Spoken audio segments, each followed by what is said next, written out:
Olá, irmãos do Carisma, graça e paz. Meu nome é Luiz Fernando, sou de Belo Horizonte, sou casado com a Dayana e eu me formei em uma das turmas do Carisma no ano de 2016.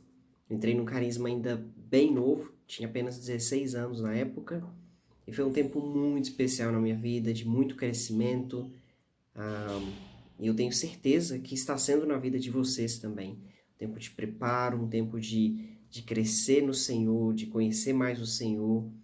E eu estou muito feliz de poder estar aqui hoje para compartilhar uma palavra com vocês. Eu vou compartilhar um pouco sobre a missão de Deus e sobre vocação. Eu espero que o Senhor possa falar no coração de vocês, né, como eu tenho certeza que Ele está falando, né, nesses últimos tempos, por meio da vida de outros professores. E eu quero orar com você para a gente começar. Amém? Pai, te agradeço por esse tempo, te agradeço porque o Senhor é bom, o Senhor é tão gracioso e o Senhor nos dá esse privilégio, Deus, de estarmos juntos, mesmo que tão longes.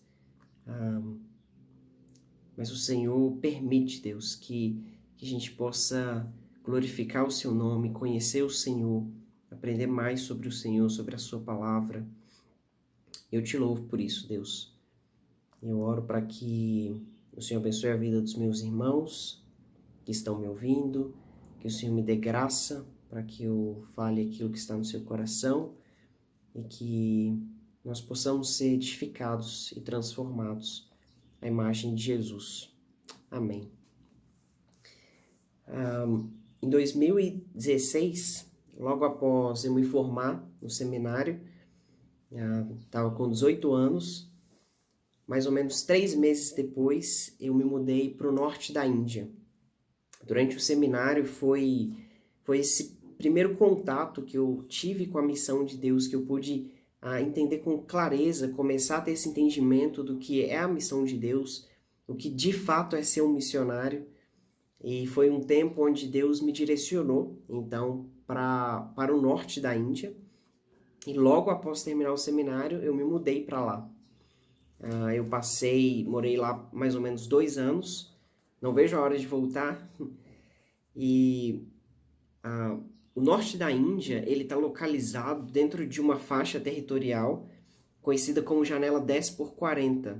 Eu não sei se você já ouviu falar, mas essa janela 10x40 é onde se concentram hoje uma boa parte, a maioria dos povos não alcançados pelo Evangelho. E o que é um povo não alcançado? Um povo não alcançado é todo povo que não possui uma igreja forte o suficiente entre si, capaz de evangelizar o seu próprio povo, por isso carece de ajuda missionária estrangeira. Então, nessa faixa territorial estão hoje aproximadamente 95% de toda a população de pessoas não alcançadas pelo Evangelho. Uma grande parte dela nunca ouviu nada a respeito de Jesus. E o norte da Índia, ele é o lugar onde se concentra o maior número de grupos de povos não alcançados pelo Evangelho. Então, é o lugar, pode-se dizer que é hoje o lugar no mundo com a maior concentração de povos não alcançados. Um dos lugares que mais carece em todo o mundo de ajuda missionária de outros países, né? E o norte da Índia, ele tem uma grande concentração dos 3 povos menos alcançados pelo Evangelho, né? Dentro dessa faixa territorial, a gente tem uma presença muito grande desses povos.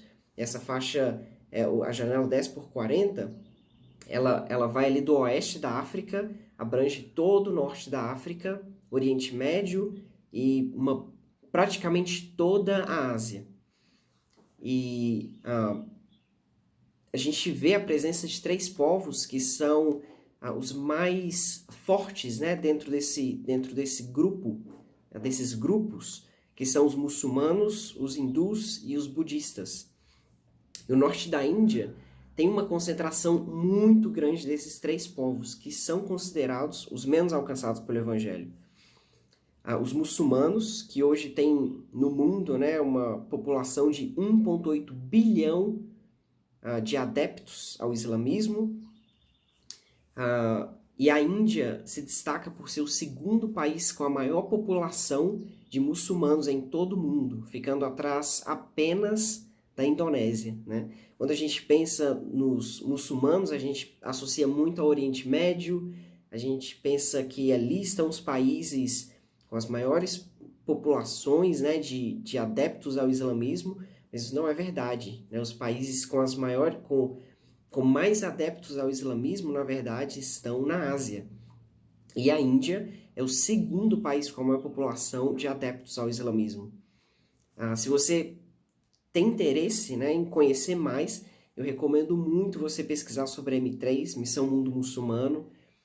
Eles oferecem ótimos cursos sobre o islamismo, sobre como nós podemos e devemos evangelizar muçulmanos. Então, eu aconselho muito você procurar sobre eles. Eles têm um conteúdo fantástico, especificamente voltado para evangelização e alcance de muçulmanos. E então, hoje estima-se que haja um missionário para cada 400 mil muçulmanos. Então é uma tarefa aí muito grande que nós temos como igreja, que é de proclamar o evangelho entre esse povo, né?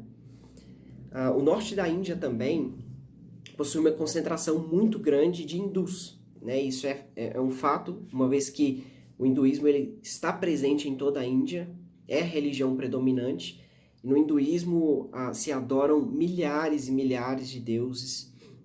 A gente não tem tempo para falar, né, sobre o hinduísmo, sobre a história, sobre os rituais, mas o hinduísmo está aí atrás, né, logo atrás do islamismo, com também mais de 1 bilhão de adeptos a essa religião.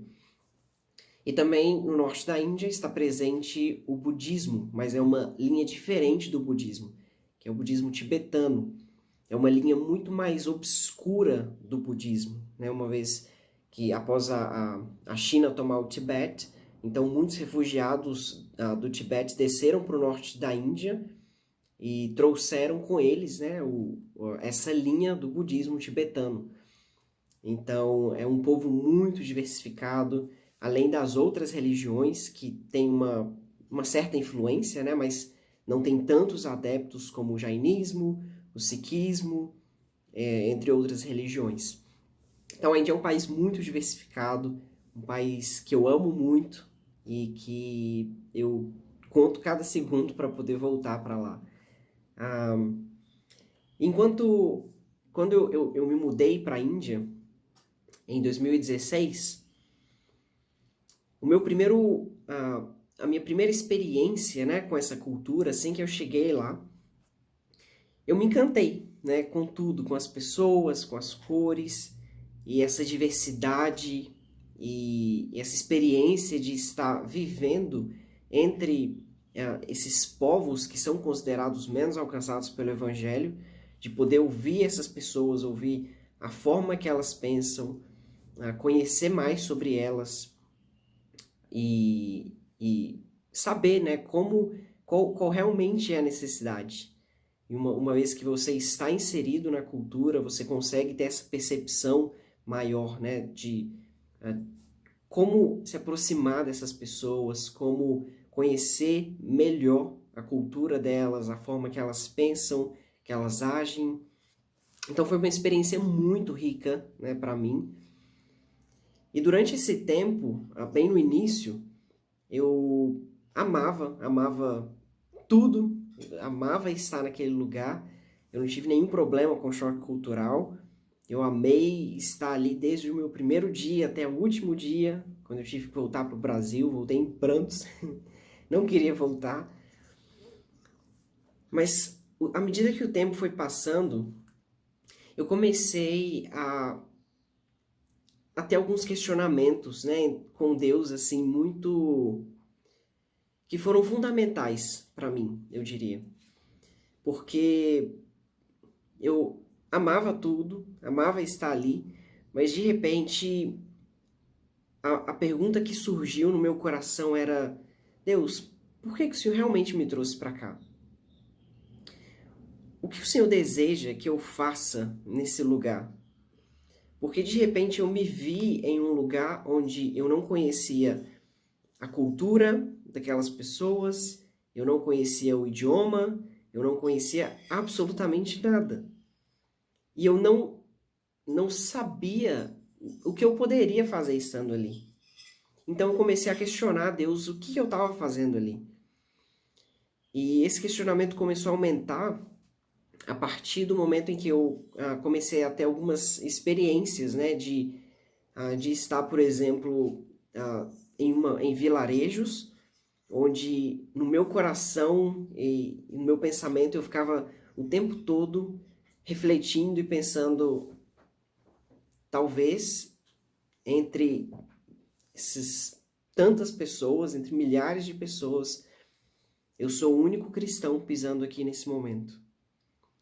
E às vezes dentro do ônibus, eu entrava no ônibus e eu via durante o caminho vários templos hindus, e em todos eles as pessoas fazendo sinais, e de novo eu começava a pensar, talvez eu seja o único cristão dentro desse ônibus, e eu não sei o que fazer, porque eu não conheço essas pessoas, eu não sei como falar com elas, eu não sei o que eu faço. E eu comecei a questionar a Deus por que ele tinha de fato me levado para aquele lugar. Uma vez que no início, né, me sentia tão incapaz de fazer qualquer coisa por aquelas pessoas.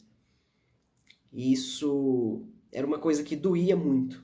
Você vê a necessidade e você se vê incapaz de fazer algo, né, por eles, de começar algo. E um dia eu estava orando e eu comecei a questionar a Deus sobre isso, né? O porquê ele havia me levado para aquele lugar, porque ele havia me direcionado para aquele lugar. E eu comecei a perguntar, Deus, será que o que o Senhor deseja que eu faça aqui? O que o Senhor deseja que eu comece? O que eu posso fazer para alcançar essas pessoas? O que eu posso fazer para alcançar as necessidades dessas pessoas? O que eu preciso começar de novo, de diferente?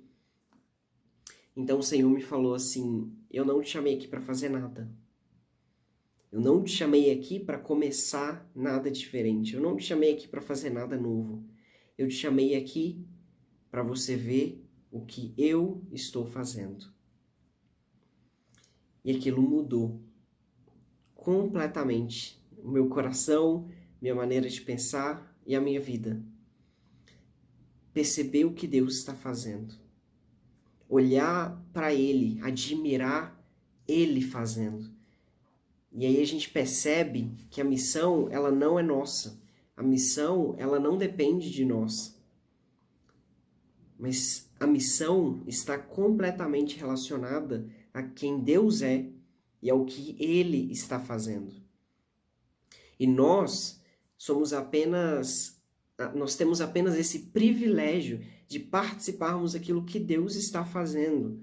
Então, quando eu olho para o que Deus está fazendo, quando eu olho para como Deus está se movendo, então eu tenho o privilégio de me juntar a Ele no que Ele está fazendo. E não eu fazer algo e querer que Deus se junte àquilo que eu estou fazendo.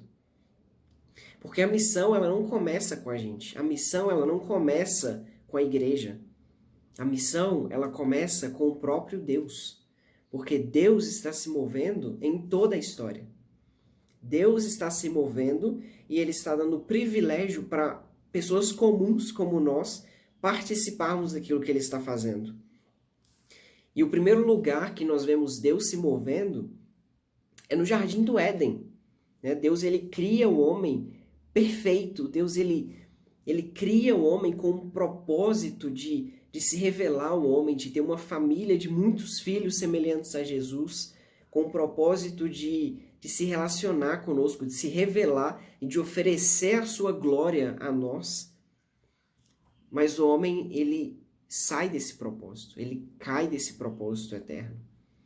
E uma vez que ele sai desse propósito, ele se esconde de Deus. Ele não volta para Deus arrependido, não, né? Como você sabe, conhece a história. Pelo contrário, antes mesmo do homem vir até Deus, ele não iria, né, procurar Deus. O próprio Deus, ele sai em direção ao homem, ele procura pelo homem no jardim. Ele parte em direção ao homem caído.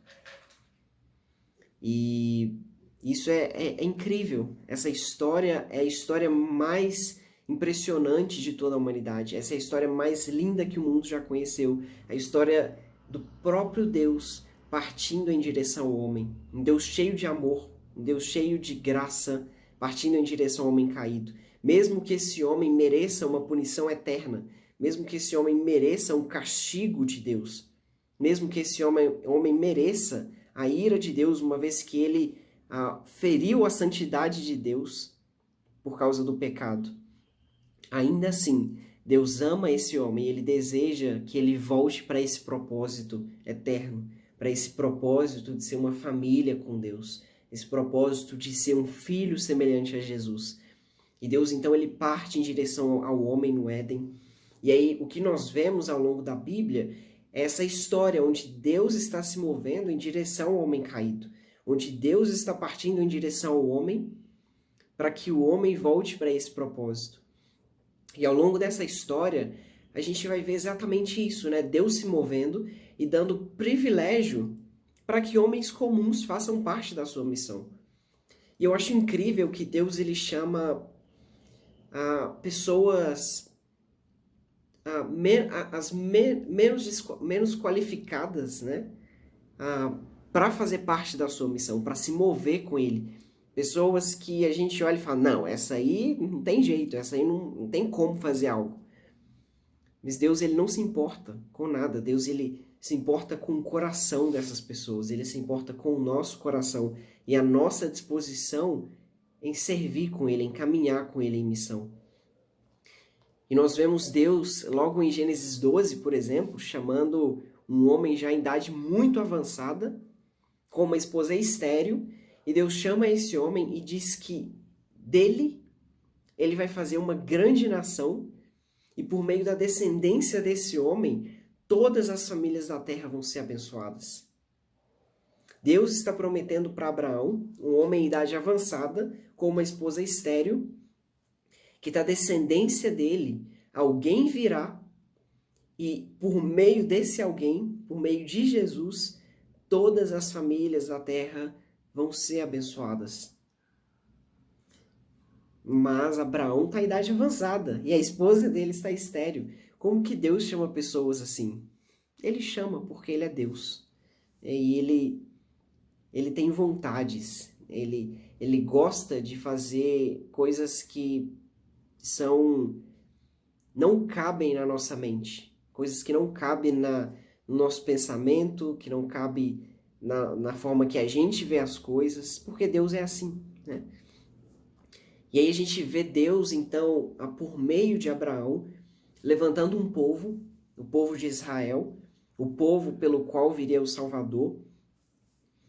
E Deus, então, começa em todo o Antigo Testamento a escrever essa história, a história da sua própria glória, a história onde ele é o personagem principal, onde ele está se movendo e onde ele está chamando pessoas para participarem daquilo que ele está fazendo.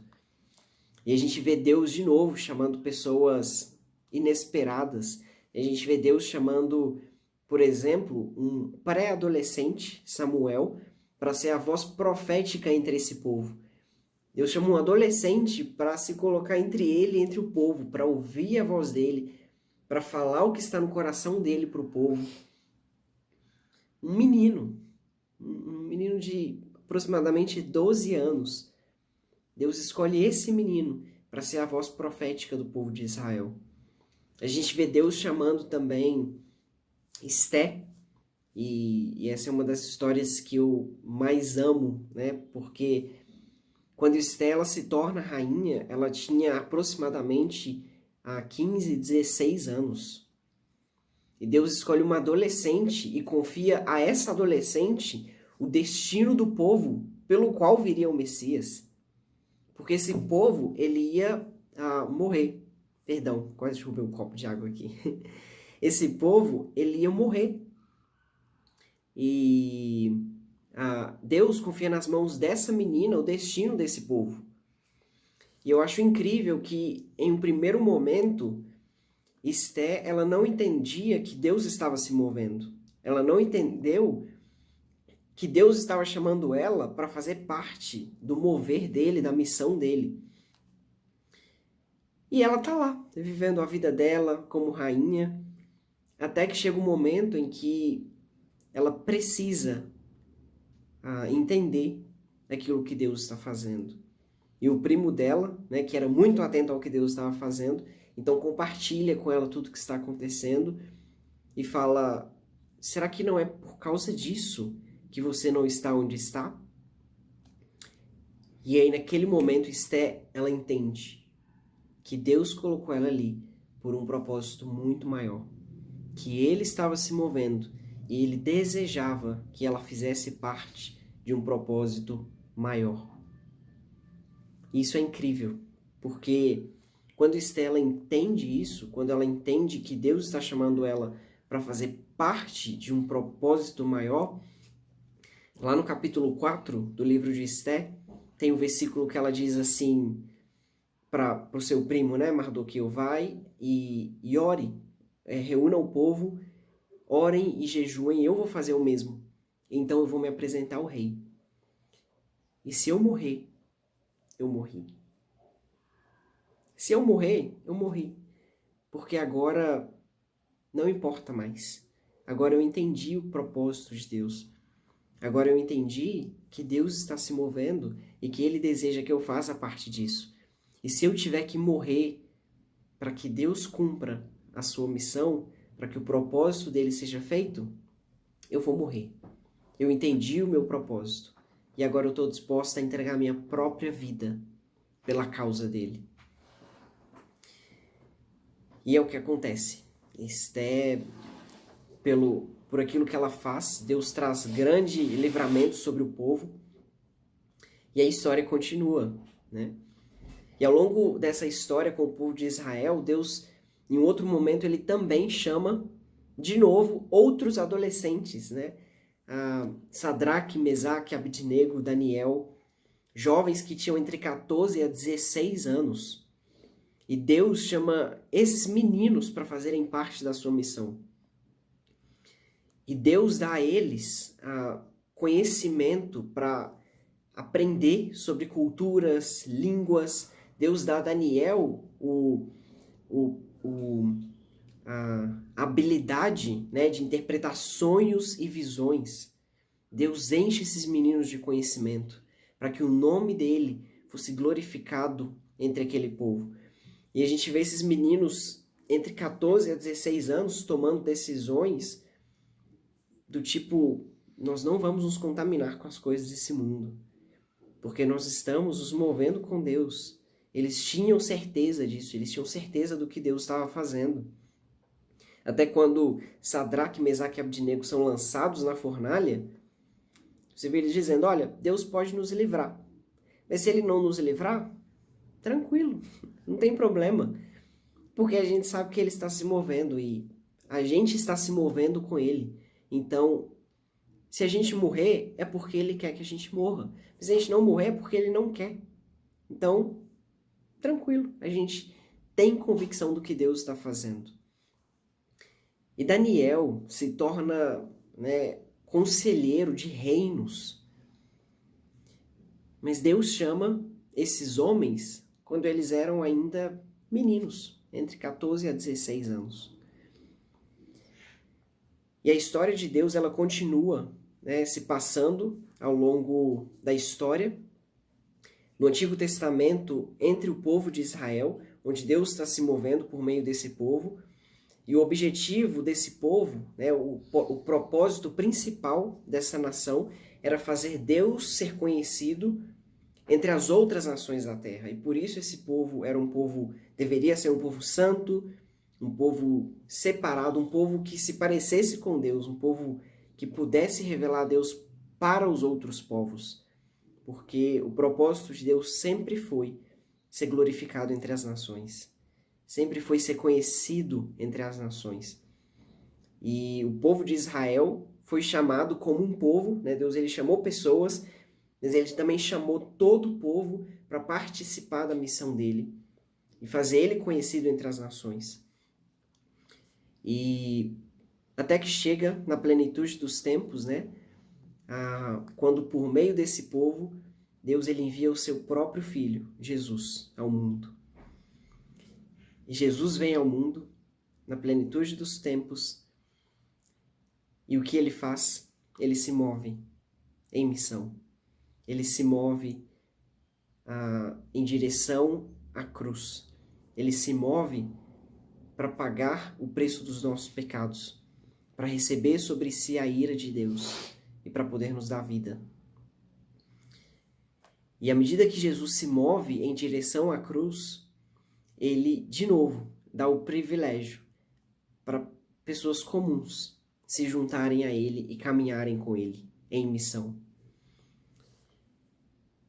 E eu não sei se você sabe disso, mas pelo menos 10 dos 12 discípulos de Jesus tinham menos de 20 anos de idade.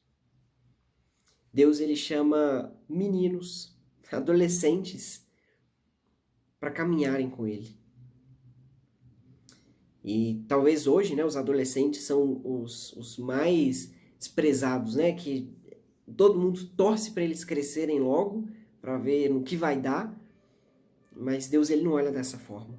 Deus ele não olha para a criança dessa forma, ele não olha para o adolescente dessa forma, ele não olha para quem está em uma idade avançada dessa forma. Ele olha para um coração disposto a servi-lo. E Jesus ele caminha em direção à cruz, ele chama esses meninos para fazerem parte da sua missão, para caminharem com ele. Ele confia nas mãos desses meninos o evangelho e o dever de compartilhar essa mensagem, fazer com que essa mensagem chegasse ao mundo todo. E eles conseguiram. Mas enquanto Jesus caminhava com esses meninos, ele fazia 3 coisas. A gente vê 3 coisas no ministério de Jesus. Jesus, ele passava tempo com o Pai, Jesus fazia discípulos e Jesus pregava o Evangelho. Às vezes a gente passa tempo, né, a gente gasta tempo com tantas coisas, com tantas atividades, a gente cria tantas coisas para a gente fazer, a gente lota a nossa agenda. Mas quando a gente olha para Jesus, essas eram as 3 coisas que ele fazia.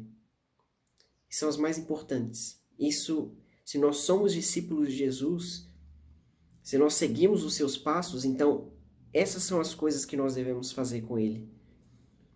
Passar tempo com o Pai, fazer discípulos, pregar o Evangelho.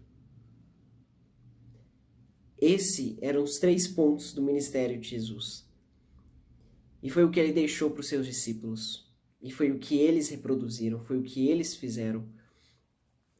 Então, Jesus ele caminha fazendo essas coisas, pregando o Evangelho em diferentes lugares, discipulando pessoas, e boa parte do tempo dele passando tempo na presença do Pai, em um relacionamento íntimo com o Pai, porque ele sabia que aquilo era a coisa mais preciosa que ele podia ter. Aquilo era o momento em que ele entrava em comunhão com o próprio Deus. Quando ele entrava em comunhão com alguém que era semelhante a ele, que era igual a ele. E ele passava horas na presença do Pai. E aqueles momentos de oração de Jesus moviam os passos dele, as direções que ele ia tomar. E é por isso que ele não fazia nada que não fosse da vontade de Deus. Porque ele ouvia com clareza aquilo que Deus estava fazendo. E aquilo que ele deveria fazer. Então Jesus ele se move, ele vai em direção a uma cruz. Ele recebe a punição pelos nossos pecados. Ele recebe a ira de Deus sobre ele. E naquela cruz maldita, Deus faz a maior prova de amor que o mundo já viu. Ele mostra o seu amor. Ele nos ama de tal forma. E ele derrama todo o seu sangue como propiciação pelos nossos pecados. E naquela cruz, o castigo que nos traz a paz recai sobre Jesus. E pelas suas pisaduras, nós somos sarados, nós somos limpos, nós somos santificados.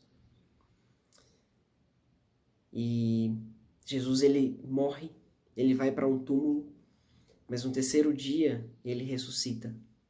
Porque a morte não podia conter o Filho de Deus. A morte não podia segurar a vida. Jesus, ele ressuscita dentre os mortos. Ele cumpre a sua missão. Ele cumpre aquilo que ele veio para fazer.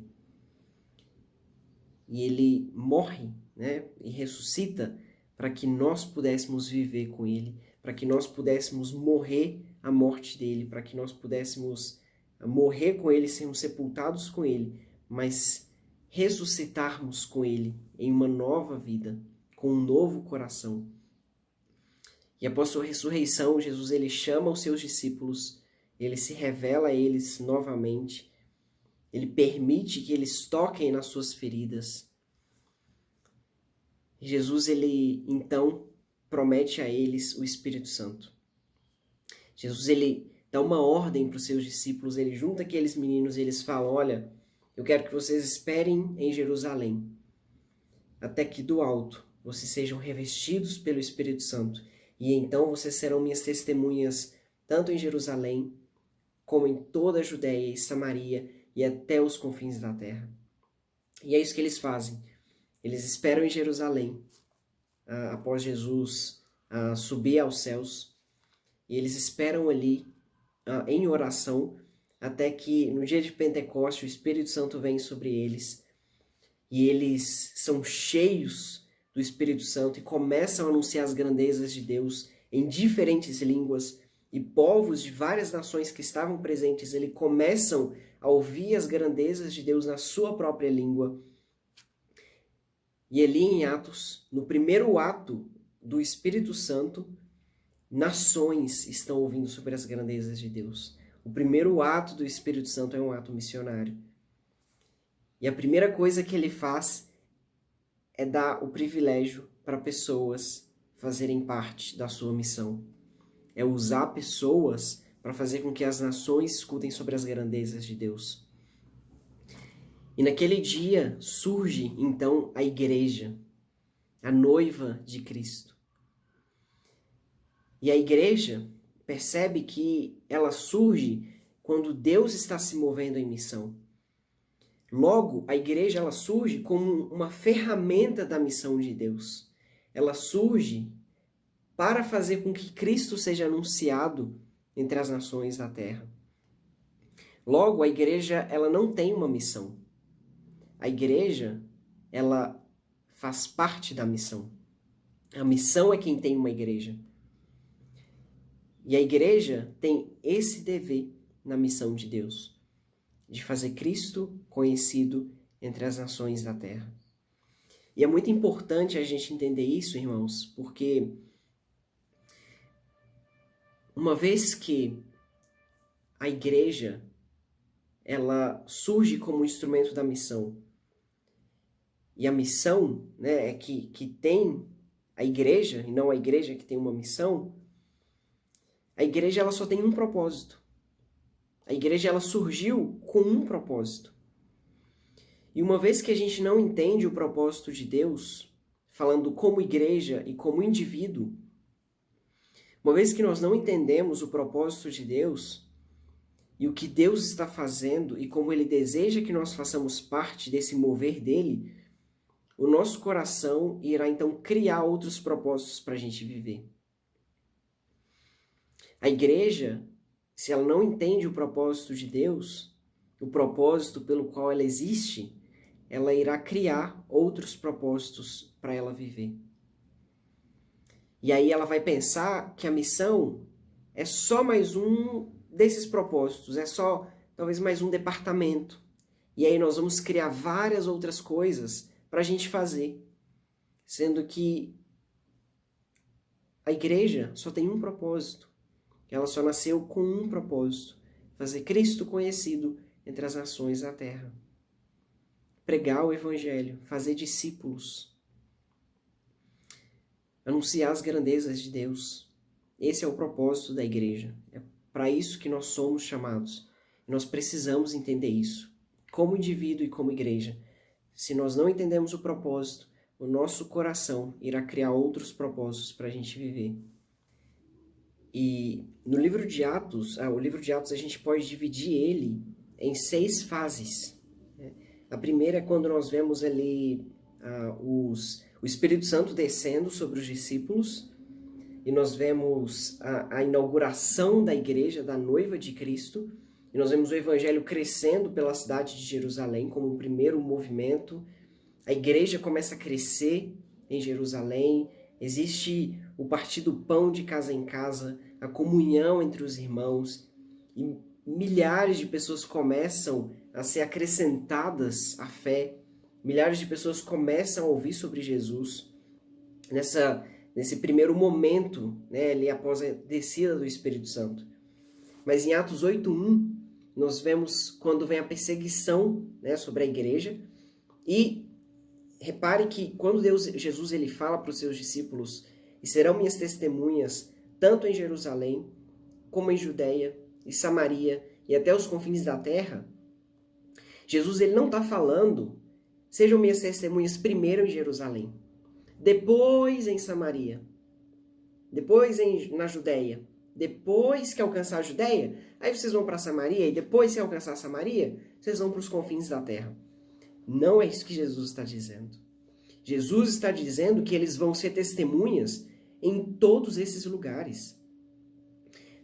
E eu escuto muita gente falando isso, né? Que primeiro a gente tem que alcançar a nossa cidade. Depois que a gente alcançar a nossa cidade, aí a gente pensa no nosso estado. Depois que a gente alcançar o nosso estado, a gente pensa no nosso país, depois a gente pensa nas nações. Mas não é assim que a missão de Deus funciona. Deus, ele deseja que essa palavra se espalhe e que em todos os lugares a igreja cresça e que em lugares diferentes o nome dele seja glorificado. A missão de Deus, ela acontece de forma simultânea. E é o que a gente vai ver aqui em Atos, porque após a descida do Espírito Santo, a igreja começa a crescer em Jerusalém, mas eles não estão indo para outros lugares. Então vem a perseguição. E a igreja, ela se espalha por todos os lugares. E quando a igreja se espalha, a gente vê então toda a região ali da Palestina, a região da Palestina sendo alcançada pelo evangelho. A gente vê os discípulos pregando, anunciando sobre o evangelho em todas as regiões da Palestina. E logo depois a gente já vai ver o evangelho, então, agora alcançando os gentios. O evangelho chegando aos gentios, não mais apenas aos judeus, mas alcançando outras pessoas, outros povos. E logo em seguida, a gente já vai ver o evangelho indo agora para províncias de Roma, na Ásia, ali com Paulo, Barnabé. Eles começam a fazer viagens para províncias de Roma, na Ásia, e o evangelho começa a ser anunciado nessas províncias. Logo depois a gente já vê, muito rápido, o evangelho alcançando também a Europa, chegando até a Europa, e por último, a gente vai ver o evangelho chegando até a capital do império, até a mais alta sociedade, que é Roma, por meio do apóstolo Paulo. Então a gente vê todo esse movimento contínuo, e esse movimento se espalhando muito rápido e alcançando todo mundo daquela época. Porque eles entenderam que essa era a vontade de Deus, era fazer discípulos de todas as nações. Então, essa é a forma que eles se moviam, no livro de Atos, e essa é a dinâmica da igreja primitiva. Eles partiram de Jerusalém E em poucos anos, essa mensagem do Evangelho já estava chegando até Roma, a capital do Império, por meio do apóstolo Paulo. E a história continua, irmãos. O Espírito Santo continua se movendo. Desde o dia de Pentecoste, o Espírito Santo continua se movendo e chamando pessoas simples para fazerem parte da sua missão, para se juntarem a Deus, para ver o que Deus está fazendo e caminhar com Ele em missão. Então, todos nós somos chamados para Deus.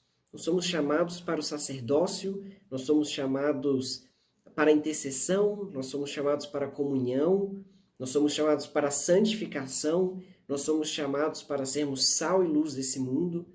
E todos nós somos chamados para cumprir o ID do Senhor. Todos nós somos chamados para missões. Todos, né? E uma vez que nós somos chamados por Deus, então nós somos vocacionados para fazermos algo. E o chamado, né, o chamado à vocação, não é algo geográfico, não tem a ver com a geografia, mas o chamado, ele é funcional, ele não é geográfico, ele é funcional. E o que isso significa? Muitas vezes as pessoas me perguntam, como que foi o seu chamado para a Índia? Como que Deus te chamou para a Índia? Mas eu nunca fui chamado para a Índia. Na verdade, eu tive um direcionamento para a Índia. Porque a vocação, ela tem a ver com aquilo que você faz e não onde você está. Então, um pastor que é pastor aqui no Brasil, ele vai ser pastor no norte do Sudão. Um mestre que é mestre aqui, ele vai ser mestre na Índia, ele vai ser mestre no Japão, ele vai ser mestre onde Deus plantar ele, onde Deus colocar ele, onde Deus o levar. Então, a vocação tem a ver com aquilo que nós fazemos e não onde estamos. E é por isso que, às vezes, eu escuto coisas do tipo, Luiz, eu não tenho chamado missionário, eu tenho chamado pastoral. Mas aí, a única coisa que vem na minha cabeça é, mas então, é só no Brasil que a gente precisa de pastores? Será que no Camboja não precisa de pastores? Será que na Europa não precisa de pastores? A gente separou, né? Quando a gente criou esse termo missionário, a gente colocou ele como um ministério, né? Como algo muito específico, mas que a Bíblia não fala sobre isso.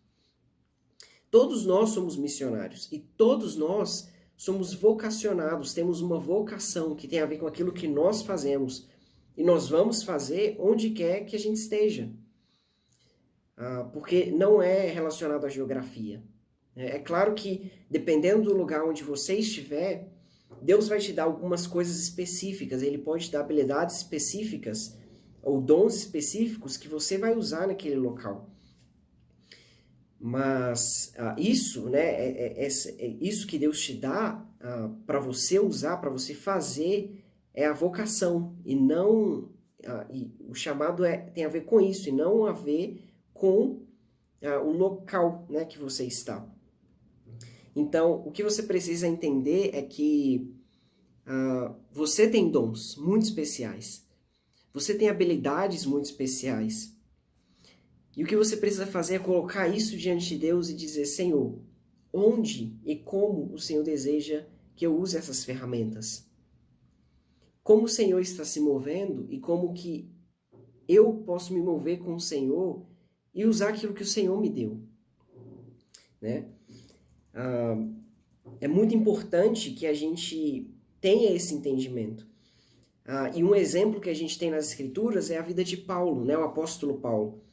Porque Paulo, a gente vê no início das suas cartas, ele sempre dizendo que ele foi chamado por Deus, escolhido por Deus para ser um apóstolo. Então essa era a vocação de Paulo. Paulo, ele era um apóstolo, ele foi chamado para ser um apóstolo. Esse era o dom dele, né, o dom ministerial dele. Mas a gente vê Paulo indo por vários lugares.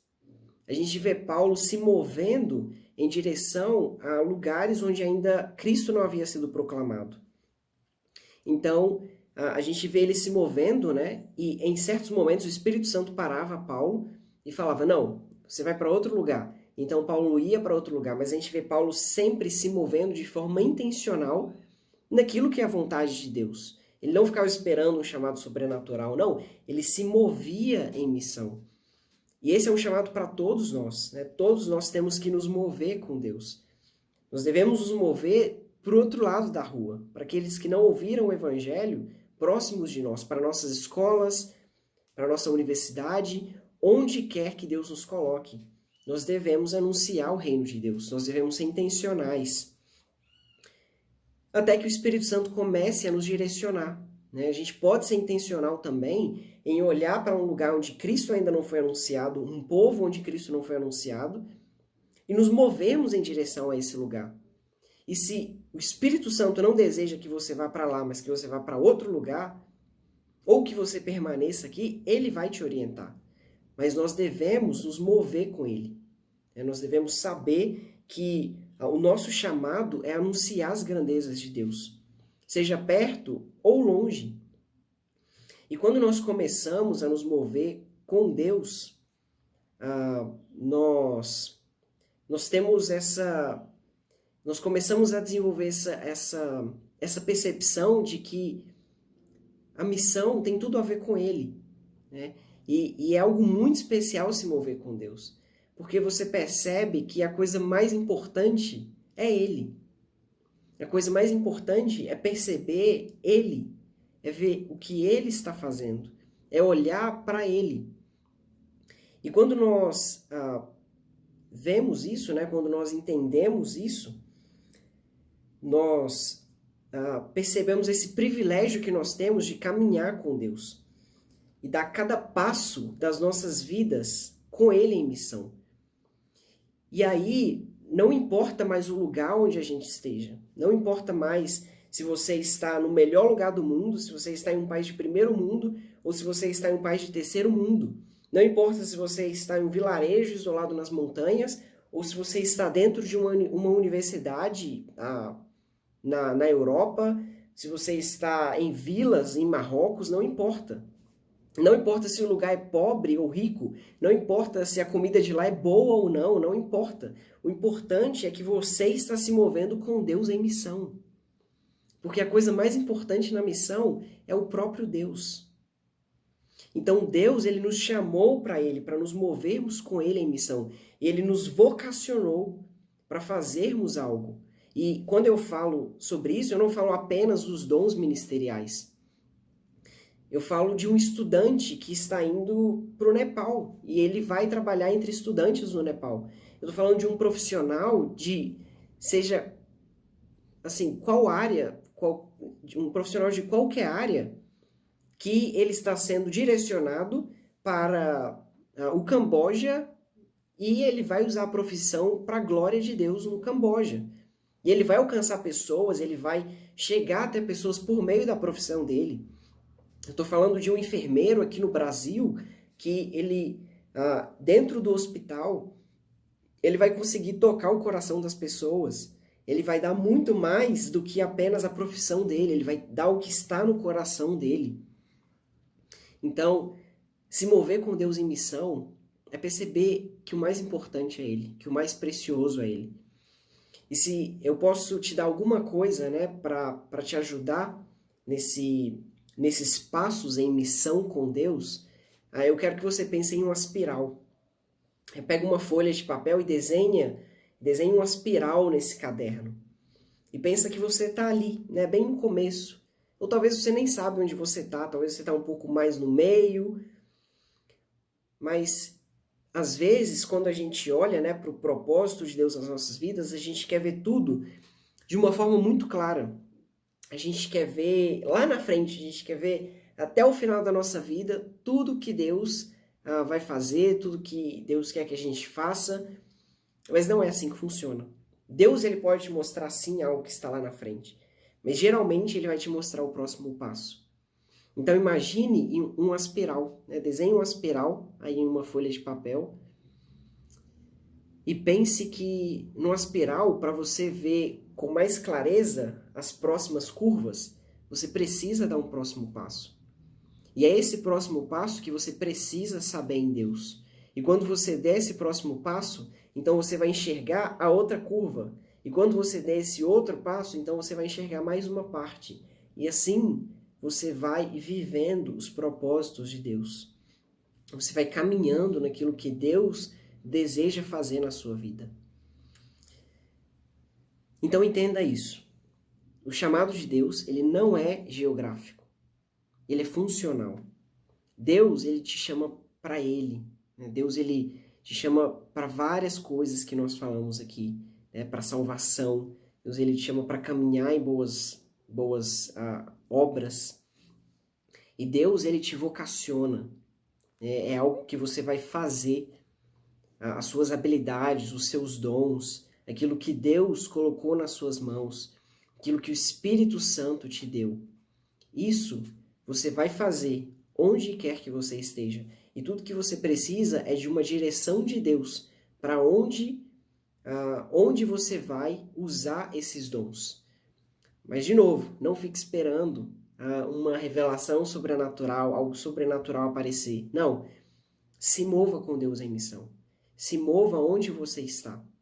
E esteja atento à voz de Deus, esteja atento às direções de Deus, para que você possa se mover com Ele, para que você possa fazer parte daquilo que Ele está fazendo. E o nosso coração, irmãos, se o nosso coração de fato ele está em Jesus, ele vai estar nas coisas que Jesus colocou o coração dele. Aquele versículo de Mateus 6, 21, onde estiver o seu tesouro, aí também estará o seu coração. O tesouro é esse bem mais precioso que nós temos.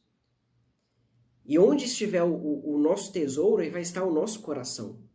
Vai estar a nossa vida, vai estar o nosso tempo, vai estar os nossos esforços, vai estar tudo que nós fazemos, porque nós encontramos esse tesouro tão precioso. E o meu desejo, a minha vontade, a minha oração é para que o nosso coração, como igreja, como corpo, esteja em Jesus. Porque Ele é a coisa mais preciosa que nós temos. Que o nosso coração esteja nele. E que, por causa disso, toda a nossa vida, o nosso esforço, o nosso tempo, seja com esse tesouro mais precioso que nós temos. Porque um dia esse tesouro precioso que nós encontramos, que se revelou a nós, um dia Ele colocou o coração dele em nós e fez de nós o tesouro dele.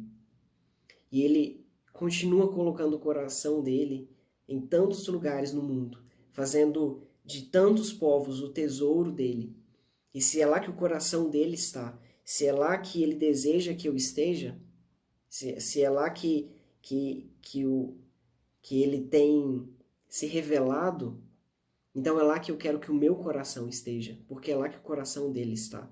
Se Jesus olha para as pessoas, se ele olha para os povos, se ele olha para as nações e vê cada um desses grupos como o tesouro precioso dele, então, se o meu coração está em Jesus, essas pessoas, esses povos, também precisam ser o meu tesouro. Eu preciso colocar o meu coração neles. Eu preciso fazer deles o meu tesouro precioso. E esse é o sonho que nós devemos também colocar no coração das crianças, né? Eu não sei se você tem filhos, mas se você tem filhos, permita que eles sonhem os sonhos de Deus. Não permita que eles ajuntem tesouros na terra, mas ajude-os a juntar tesouros no céu, fazendo a vontade de Deus.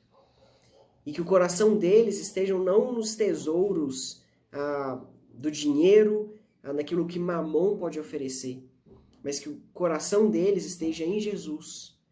Que eles entendam que Jesus é o tesouro precioso deles e que, por causa disso, as nações também são o nosso tesouro. As nações são a nossa herança. E nós precisamos colocar o coração lá. Porque é lá que o coração de Jesus está. E nós devemos ajudá-los. Os nossos filhos, os nossos amigos, as crianças, os adolescentes, todos, a colocarem o seu coração nesse tesouro.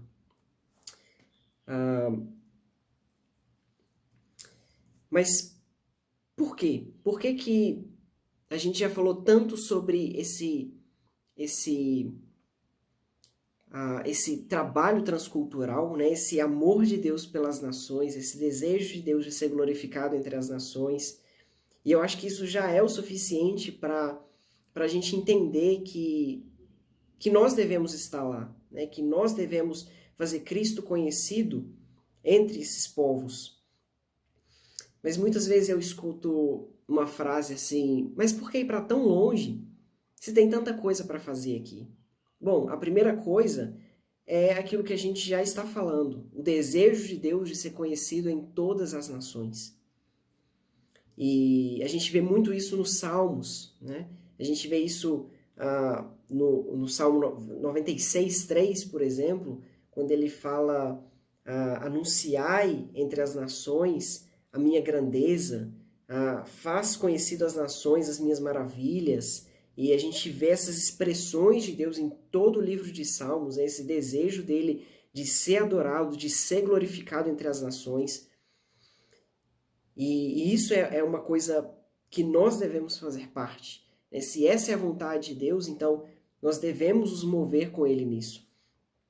Mas quando a gente olha também para o ministério de Paulo, a gente vê em Romanos 15:20, quando Paulo diz, eu me esforço para que Cristo seja conhecido onde ele ainda não foi anunciado. Esse era o esforço de Paulo. O esforço dele era olhar para aqueles que mais necessitavam de Jesus, daqueles que nunca ouviram de Jesus. Povos que não têm uma igreja forte o suficiente entre si, capaz de alcançar o seu próprio povo. E quando eu olho para o Brasil, nós temos igrejas muito fortes. Nós temos milhares e milhares de igrejas, enquanto nações, povos, tribos, ainda não tem uma igreja sequer entre eles. Ainda não tem a Bíblia traduzida na sua própria língua. Então, o nosso esforço, né, onde nós não podemos ir como comunidade, nós devemos enviar alguns com esse dever, com essa tarefa de participar da missão de Deus entre não alcançados. E a gente deveria empenhar, né, e ter mais esse esforço. Uma vez que a gente está passando agora por um tempo de pandemia, e tantas coisas estão acontecendo no mundo, e o que eu acho muito interessante durante esse tempo e durante momentos em que a humanidade passa por crises, a humanidade passa por desastres, acontecem desastres naturais, ou até mesmo situações políticas, né? Eu escuto pessoas dizendo, Jesus está voltando. Os sinais estão às portas. Jesus está voltando. Os sinais estão aí, e esse tanto de coisa ruim acontecendo no mundo, isso é porque Jesus está voltando. E sim, Jesus está voltando. E esses sinais são os sinais do princípio da vinda de Jesus, né? Mas tem um sinal que é o mais importante de todos. Jesus ele diz em Mateus 24:14 que esse evangelho do reino, não o evangelho da prosperidade, não o evangelho do amor, da paz, não. Esse evangelho do reino será pregado em todo o mundo para testemunho de todas as nações. E então virá o fim. E sim, a gente vê essas coisas acontecendo, são sinais, e de fato Jesus está voltando, Jesus está às portas. Mas eu queria muito ver pessoas se alegrando quando recebem uma notícia de uma tribo que se converteu lá no Tibete, lá nas montanhas de Marrocos. Aqui no Brasil, entre os indígenas, uma tribo se convertendo. E então nós dizendo, graças a Deus, aquele povo foi alcançado. Jesus está voltando. Jesus está mais próximo, porque mais uma nação, porque mais um povo ouviu sobre as grandezas de Deus. mais um povo se arrependeu dos seus pecados, mais um povo agora está caminhando com Jesus. Graças a Deus, Jesus está voltando. Isso deveria mover o nosso coração. Saber que nós temos esse privilégio de fazer parte desse anúncio das grandezas de Deus, porque Deus vai cumprir a missão dele. Todas as nações, todos os povos vão ouvir sobre as grandezas de Deus. Ele vai fazer, ele está fazendo. E fazer parte disso é um privilégio que nós temos. Nos mover com Deus é um privilégio que nós temos. E por isso, né, os nossos olhos devem estar entre os não alcançados. Os nossos olhos devem estar entre essas pessoas. E uma vez que nós nos movemos até elas, Deus ele nos dá dons, talentos, para que nós possamos servi-lo, para que nós possamos caminhar com ele e servir essas pessoas, até que chegue um momento em que Deus ele vai te dar uma outra direção, e aí você caminha com ele para esse lugar onde ele está te direcionando, e ali ele vai te usar da mesma forma, e você vai frutificar no lugar onde Deus te colocou, seja perto ou seja longe, seja do outro lado da rua, seja na escola, seja no norte do país, seja no sul, seja na África, seja na Europa, seja na Ásia, onde quer que Deus te colocar, ele vai frutificar por meio da sua vida. Se você está caminhando com ele, se você está vivendo em missão com ele, se o seu coração está completamente rendido à vontade dele, se os seus olhos estão admirando o que ele está fazendo nas nações, a partir desse momento que você se encontra dentro desse mover de Deus. É só história, irmãos. Porque o Espírito Santo vai te direcionar para que ele glorifique Jesus por meio da sua vida. E todos nós somos integrais na missão de Deus. Porque Deus ele nos chama por completo, né? Deus ele não quer que você apenas oferte na vida de um missionário para um alívio de consciência, né? Não, ele quer que você seja integral na missão. Ele quer você por completo se movendo com ele. E muita gente fala, né? Eu escuto muitas vezes as pessoas dizendo que quando você, se tratando da missão, ou você dá, ou você ora, ou você vai. E aí tem até aquela frase, né? Mãos que abençoam, joelhos que oram e pés que vão. Mas se você fizer um exercício bem rápido, né? Assim, movimenta suas mãos aí, pega no seu joelho, dá uma olhada aí nos seus pés. Deus te deu os três, porque Ele deseja que você seja integral na missão. Não é ou você faz isso ou você faz aquilo. Deus deseja você por completo. Ele deseja que você invista na missão. Ele deseja que você ore pela missão. Que você ore por aqueles que não foram alcançados. Que você ore pelos nossos irmãos que estão sofrendo perseguição, para que eles sejam fortalecidos. Que você ore pelos missionários, para que eles possam anunciar a palavra de Deus com ousadia. E Deus deseja que você vá, seja aqui ou em outro lugar. Mas Deus deseja que você se mova de maneira integral. Ele quer você por completo na missão dele. E toda a nossa vida, irmãos, toda a nossa vida pertence a Jesus. Então, nós precisamos, nós devemos ser integrais na missão dele. E um exercício muito prático, né, que eu aprendi a partir daquele dia em que Deus me disse que Ele não me levou lá para fazer nada novo, para começar nada novo, nada de diferente, mas para ver o que Ele estava fazendo. Então, participar do que Ele estava fazendo. A partir daquele dia eu comecei a fazer uma oração. E a minha oração é: Deus, me mostre o que o Senhor está fazendo. Me deixa ver o que o Senhor está fazendo. Me deixa admirar como o Senhor está se movendo. Para que então eu possa me juntar ao Senhor e participar daquilo que o Senhor está fazendo. E essa é uma oração que eu faço em todos os lugares.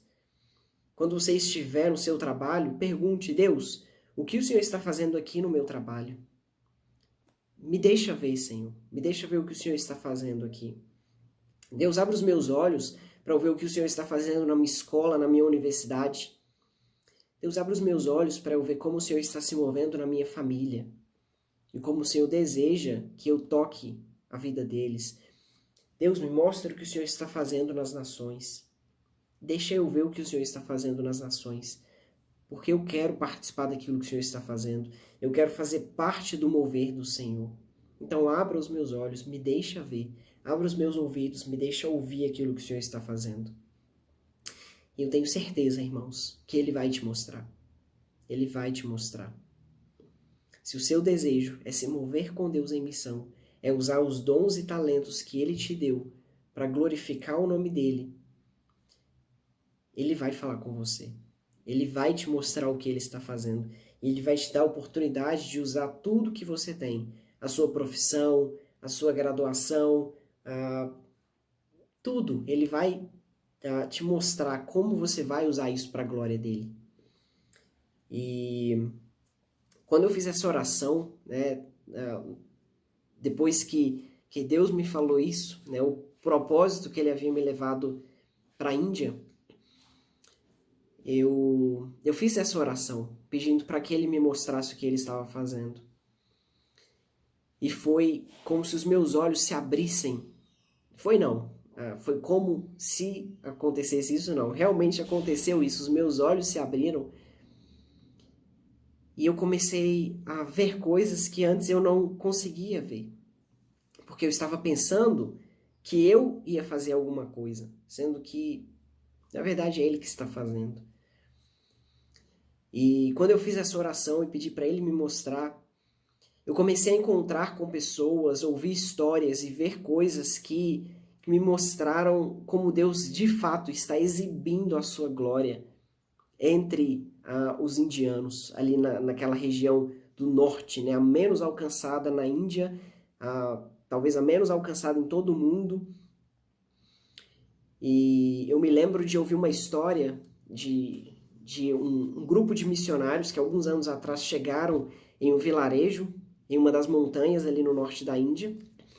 E esses missionários chegaram ali com o propósito de falar de Jesus para aquela tribo, para aquela aldeia. E quando eles chegaram ali naquela aldeia, né, naquele vilarejo, e começaram a falar de Jesus para aquelas pessoas, então eles tomaram um susto, assim, olharam para aqueles missionários, e aí o líder daquele vilarejo chegou e disse: "Nós sabemos de quem você está falando." E aí aqueles missionários ficaram surpresos e pensaram: como assim vocês sabem de quem a gente está falando? Porque eles imaginavam que eles até então eram os primeiros missionários que já estiveram ali naquela vila falando de Jesus. Então aquele líder falou assim: a gente sabe de quem você está falando. Porque alguns anos atrás, todos os dias, aqui nessa vila, alguém tinha um sonho ou uma visão com esse Jesus que você está falando. Todos os dias alguém sonhava ou tinha uma visão com esse homem de quem você está falando. Então nós reunimos toda a vila, toda a nossa tribo, e nós decidimos que nós íamos adorar a esse Deus que estava se revelando a nós. Mas a gente não sabia como. Imagina o privilégio que esses missionários tiveram. O primeiro missionário da história esteve lá entre esse povo. O primeiro missionário da história apareceu a essas pessoas e se revelou a elas. E esses missionários tiveram o privilégio de apenas ensiná-los o que eles deveriam fazer, a como caminhar com Jesus, a como viverem como discípulos de Jesus. E eu me lembro também uma vez em que a gente estava reunido com a igreja, um domingo pela manhã. A igreja que eu fazia parte, todos os membros dessa igreja vieram de famílias hindus ou muçulmanas. Eu não tenho tempo para compartilhar com vocês as histórias, mas todos foram alcançados de formas sobrenaturais por Jesus, todos eles. E um dia a gente estava ali na comunidade, até que de repente uma jovem de entre 24 a 26 anos, ela entrou na igreja em prantos. E ela estava chorando, chorando, chorando, até que chegou um momento em que as pessoas começaram a compartilhar testemunhos do que Deus tinha feito durante a semana, pessoas que eles tiveram o privilégio de compartilhar o evangelho. E aí essa jovem se levantou e ela disse: eu estava viajando de trem em uma outra região, um outro estado da Índia, e então um homem dentro do trem veio até mim e ele disse que era para eu ir em tal lugar. E ele me falou sobre esse lugar. E aí ele só me falou aquilo e o meu coração começou a queimar. E eu comecei a ter um desejo muito grande de encontrar esse lugar que esse homem que apareceu para mim no trem disse que era para eu ir até ele. E eu não consegui fazer mais nada a não ser procurar por esse lugar. Então essa jovem começou a viajar até que ela chegou nessa cidade onde eu morava e começou a pedir informações sobre um determinado lugar que ela estava procurando. Até que em um domingo de manhã ela encontrou esse lugar e era o corpo de Cristo. E essa jovem conheceu o Senhor. Irmãos, Deus está se movendo. E nós temos um privilégio de participarmos disso. Aqui no Brasil, aqui em Belo Horizonte, eu trabalhava com estudantes antes de viajar para a Índia. Depois que eu voltei, continuo trabalhando com estudantes. E durante esse tempo, eu vi muitas coisas acontecendo aqui nas escolas, Deus se movendo de forma sobrenatural nas escolas, nas universidades. E quando eu fui para a Índia, no meu primeiro ano eu morei com uma família indiana, o que me ajudou muito a me adaptar na cultura, na língua.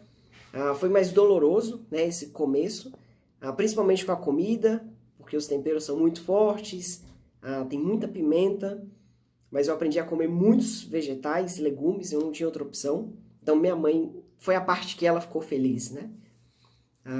E enquanto eu estava morando com essa família, no meu primeiro ano, eles haviam adotado uma menina eles adotaram ela para que ela pudesse estudar naquela cidade. Uma menina que teve uma vida muito sofrida, mas tem um testemunho incrível daquilo que Deus fez na vida dela, alcançando os irmãos, a mãe. E eles trouxeram ela então para estudar ali naquela cidade. Esse casal adotaram ela. E ela tinha 15 ou 16 anos, quando eu estava conversando com ela e falando sobre o que Deus está fazendo aqui, né, nas escolas, nas universidades, a liberdade que nós temos de compartilhar o Evangelho de forma aberta, né, nesses ambientes, e como Deus está se movendo. E ela ficou me olhando assim, muito admirada. E aí ela falou: nossa, isso é incrível. Eu também tenho um grupo na minha escola onde eu falo de Jesus para os meus amigos. E quando ela falou isso, eu falei: como que isso é possível aqui? E aí ela disse: eu me reúno em secreto todos os dias com os meus amigos. E todos os dias eu canto alguma música sobre Jesus, eu falo de Jesus por meio da música, e aí quando eu canto uma música sobre Jesus, eles repetem o movimento da boca bem baixinho, para que eles consigam guardar aquelas verdades sobre Jesus por meio da música. E depois eu pego a minha Bíblia e eu compartilho algo do Evangelho com eles. E aí eu olhei para ela e falei: mas nunca te descobriram? Ninguém sabe que você faz isso? E ela disse: várias vezes alguém já denunciou, já falou que eu estava fazendo isso. E aí eu fui para a direção da escola, e quando eu chego lá, eles falam coisas terríveis comigo, eles me xingam, me insultam, me ameaçam. E eu perguntei: mas o que você faz quando isso acontece? E ela disse: eu fico com a minha cabeça bem baixa. e eu fico ouvindo tudo aquilo em silêncio.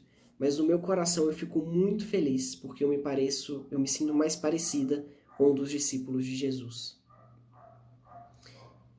Então eu pedi para ela compartilhar algum testemunho que ela tinha durante esse tempo que ela estava ali fazendo isso. E ela disse, eu escrevi o último testemunho, né, que ela tinha. Ela disse, eu escrevi em uma folha de papel o nome de 20 amigos da escola, e eu comecei a orar por eles todos os dias. Então eu comecei a me aproximar deles, comecei a conhecer as necessidades deles e compartilhar o evangelho com eles. E desses 12 amigos, desses 20 amigos, 12 já entregaram sua vida a Jesus. 12 já se renderam a Jesus e agora eu estou discipulando eles. E aí, muito surpreso, eu olhei para ela e falei, quando que você fez essa lista? E aí, com muita simplicidade, ela disse, 2 meses atrás. 2 meses atrás. E foi quando, de repente, eu comecei a perceber que Deus não está se movendo só nas escolas do Brasil. Deus não está se movendo só nas universidades do Brasil. Deus está se movendo lá também. Deus está se movendo em lugares no mundo que a gente nem imagina, mas Ele está. Por meio de pessoas simples, pessoas anônimas, pessoas que ninguém sequer sabe o nome delas. Deus está se movendo por meio dessas pessoas. Deus está alcançando para si povos de todas as tribos, línguas e nações. E eu poderia continuar compartilhando muitas histórias com você, muitas experiências. Essa história, né, me motivou muito a conhecer sobre essa realidade de estudantes lá no norte da Índia. Eu e a minha esposa temos um desejo de viver lá durante uma boa parte da nossa vida, de trabalhar entre estudantes, porque Deus está se movendo lá. E se Deus está se movendo nesse lugar, é lá que eu quero estar. Onde Deus estiver se movendo, é onde eu quero estar. E eu poderia compartilhar várias histórias de como Deus tem se exibido entre as nações da terra, como Deus tem se exibido nesses lugares. Mas eu quero que você faça essa pergunta. Deus, o que o Senhor está fazendo? Como o Senhor está se movendo? E como o Senhor deseja que eu me mova com o Senhor? O que o Senhor deseja que eu faça na sua missão? Abra os meus olhos, me deixa ver o que o Senhor está fazendo. Amém? Que Deus abençoe vocês. Eu espero que essa palavra possa ter edificado a sua vida, que você possa, espero que você tenha aprendido algo, né, a mais sobre Deus, sobre a missão de Deus. Eu aprendo muito, né, compartilhando, e já estou aqui pensando em várias coisas, porque é muito bom, né, conhecer as Escrituras, conhecer o poder de Deus, perceber o que Ele está fazendo e se mover com Ele. Então, eu espero que você possa ser edificado por meio dessa palavra e que Deus abençoe você. Quem sabe a gente não se encontre por aí um dia. Deus te abençoe.